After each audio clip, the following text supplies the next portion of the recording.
สบายดีแล้วก็สวัสดีทุกคนยินดีต้อนรับเข้าสู่ช่องอาคาน้อยกลับมาแล้วกับบรรยากาศอยู่ภูอยู่ป่าคือต้องบอกว่าเฮายังบ่ได้มาสัมผัสบรรยากาศแบบว่าหลังจากที่เกี่ยวข้าวเกี่ยวน้ำแล้วเนาะฤดูนี่แหละถ่ายปีแบบนี้เนาะเขาภูเขาป่าไปกินไปเอานกหนูมันยังมากินเนาะมากินข้าวปลากันนะเพราะว่าปีนี้บ่ได้ไปเลยเป็นครั้งแรกในปีนี้เนาะสิหมดปีแล้วก็เลยว่ามากินข้าวปลากับพี่สาวเพิ่นสิมาเบิ่งงัวเบิ่งควายกันเพราะว่าอยู่พี่ชาวบ้านเขาสิเลี้ยงแบบว่าปล่อยนะทุกคนปล่อยตามมันธรรมชาติเนาะ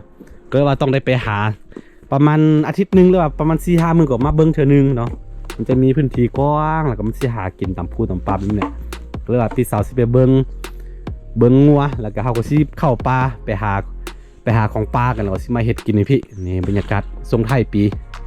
ทุกคนเลยบ่ได้มาโดนเราเดี๋ยวสิถ่ายบรรยากาศให้ทุกคนได้เบิ่งกันเอาก็สิเอารถป่าอย่างนี้แล้วก็ไปนี่คือบรรยากาศการหาอยู่หากินตามวิถีชีวิตของคนดอยเนาะเดี๋ยวเจอกันทุกคนเข้าภูเข้าป่ากันนี่เห็นบ่ทุกคนงัวควายชาวบ้านเขาสิมาหากินตามนี่แหละนี่จะเป็นนากาวก่อนนะกลายเป็นนาห้างแล้วเนื่องจากว่าบางปีมันบ่มีน้ำเนาะเพราะมันอันนี้จะเป็นทุ่งเพียงอยู่บนภูเขานะภูสูงๆแล้วก็จะมีทุ่งเพียงแบบนี้เรียกว่ากลายเป็นแหล่งหาอาหารของงัวของควายนี่เอาสิเข้าป่ากันมีมักไม้ชนิดหนึ่งที่นกมากินนะบ่แน่ใจว่ามันสุกหรือบ่แต่ละปีเขามักมาปีนี้บ่ได้มาจากป่าเลยว่าสิลองไปเบิ่งทุกคนโอ้เงียบกิ๊บหน้าหนาวแบบนี้ขั้นมาตอนเช้าเนี่ยมันนี่สิดูดเอาเกสรดอกซับเสือตัวนี้นี่เข้าเลยแล้วดูหนาวโอ้ยเห็นนกบินทุกคน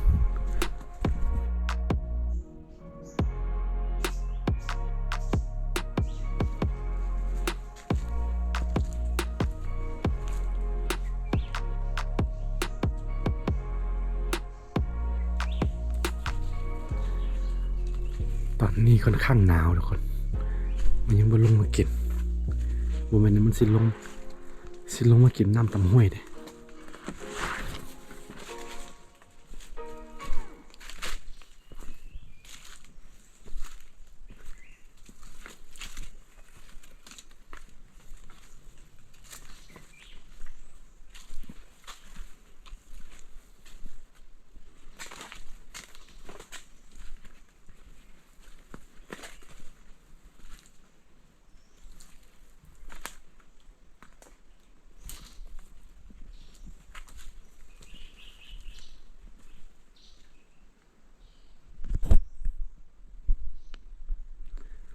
เงียบกิ๊บ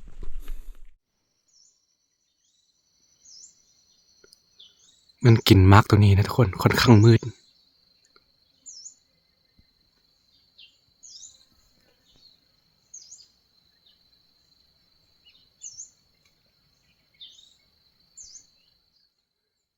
เดี๋ยวรุ่นน้ำกันว่ามันสิมากินตอนใดโอเคทุกคน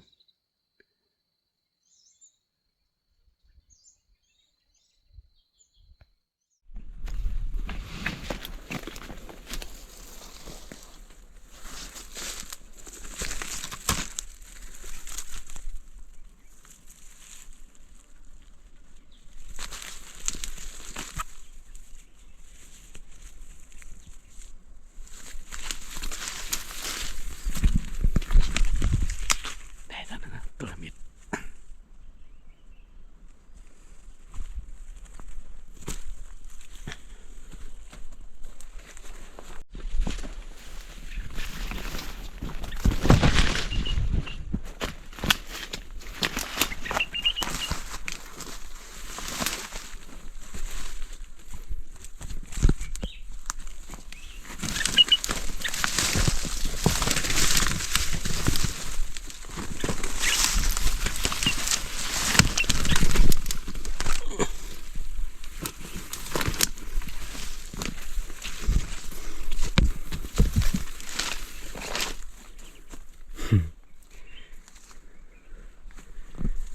นกควกเหลืองทึกหัวมันทึกกัน ปีกมันแหละกันออกมาเลยนี่2 ตัวละ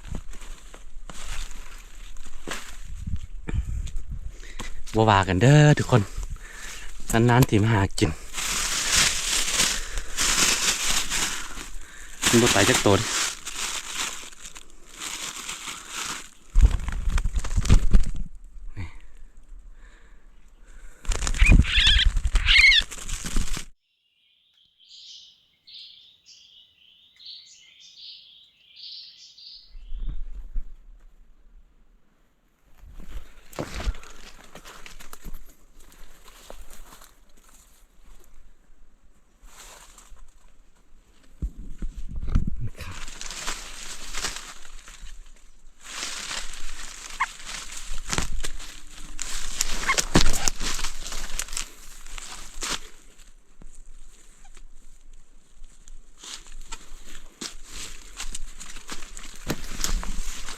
นกพลดกสีตัวน้อยเล็กน้อยเนาะบ่ว่ากันเด้ออันนั้นมาหากิน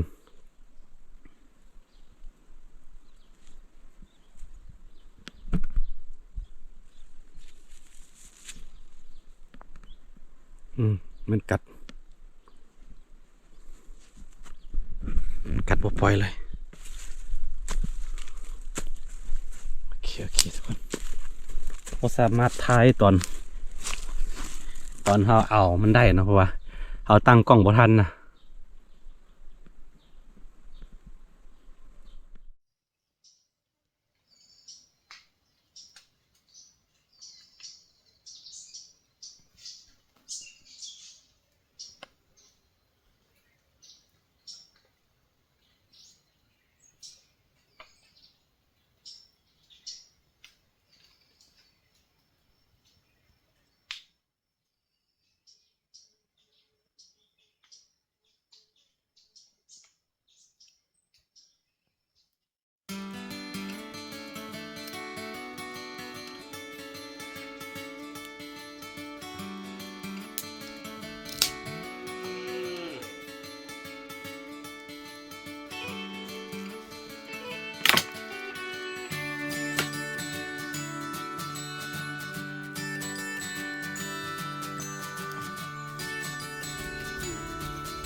ตอนนี้ยังไปหางัวยังบอกมาเอาเศษอาหารผ้ากัน3 โต๊ะ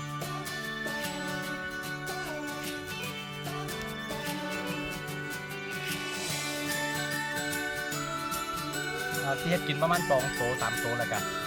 ไปต้อนพระครู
ปิ้งนก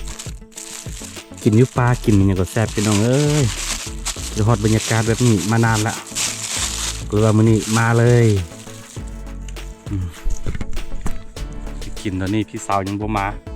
ไปซอกงัวไปซอกควายยังบ่มาสงสัยยังบ่เห็นเนาะไปตามหาอยู่ป่าเพิ่น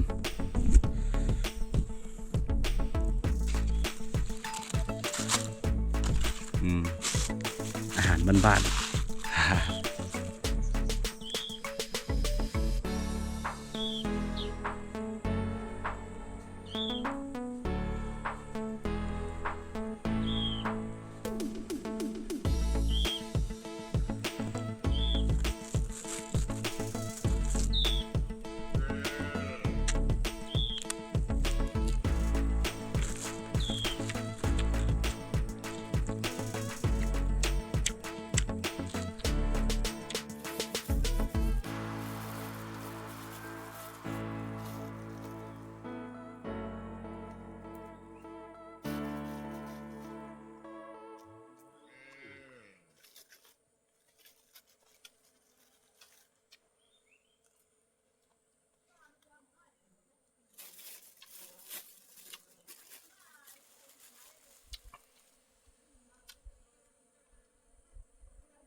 ตอนนี้เรากินอิ่มแล้ว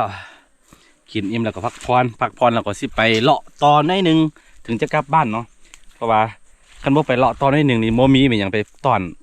สะคูเผินมากเนาะของปลาเลยนี่น้องพี่สาวกลับมาแล้วได้ยินเสียงตอนนี้เขาก็ป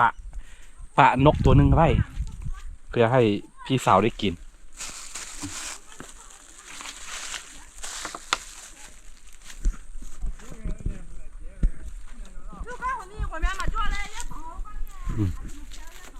นี่แหละวิถีชีวิตพี่น้องเอ้ยเข้าภูเข้าป่าถ้าเฮาบ่มีภาระบ่มีหนี้บ่มีสินเป็นหยังนี่มาอยู่แบบนี้นี่สบายชิวๆมาหมดแล้วเปิด หมอเลย เรื่องงานของแม่เฮา จะท้องคือหนอนะ นี่พี่สาวคนโต คือเอ้ยกับข่อยนะห่างกัน8 ปีเด้อ8 ปีนี่คือคนทำอิฐเลยแต่ก็ผู้ทัดจากผู้หนึ่งนี่เสียเนาะเสียตอนประมาณ4-5 ขวบนี่แหละผู้หญิงคือกันเป็นพี่สาวเนาะเสียไปลืมยากเลยก็มีน้องชายผู้หนึ่งเสียเนาะตอน3 ขวบนี่แหละโอเคทุกคนกล่องเขาไปฮะรถแล้วเขาก่อไฟฮะนะกิน ตอนนี้มีเห็นบ่ ฮะชู เขาชูถึงไหมเนาะ มาต้องชูมาช่วยทาละ ฮะ ข้าวชูมาช่วยละ โอเคทุกคนสำหรับคลิปนึงก็จะเป็นคลิปบ้านๆเนาะวิธีหาอยู่หากิน แบบนี้แหละวิถีชีวิตบ่ว่าแต่อยู่บ้านค่อยเนาะถ้าว่าเป็นบนอื่นก็แล้วแต่เนาะถ้าเป็นสุนทรพจน์แบบนี้เขาก็จะหากินแบบนี้อยู่แล้วนะบ่เฉพาะแต่อยู่ลาวเด้ออยู่ไทยก็เชื่อว่าเป็นแบบนี้คือกันเนาะพี่น้องอาคายพี่น้องเขาโมงเนี่ย นี่พี่สาวไปตามหาควายตามหางูบ่เห็นเพิ่นบอกว่าหาก็คลอดลูกได้แม่นบ่แบบเนาะ หาคนลุกได้4 เดือนแล้วก็สะดือมันยังบ่แห้งเท่าแล้วต้องได้มาทายานะแต่ว่าเลยบ่เห็นมื้อนี้เดี๋ยวกินข้าวอิ่มแล้วเพิ่นจะไปตามหาอีกเฮาก็เข้าป่าต่อโอเคถ้าผู้ใดมักไม่ว่าเรื่องราววิถีชีวิตเข้าภูเข้าป่าแบบนี้ก็อย่าลืมกดไลค์กดติดตามช่องอาคาน้อยไว้นะเวลาข่อยลงคลิปเราจะได้เห็นเนาะโอเคเจอกันในคลิปหน้าทุกคนสบายดี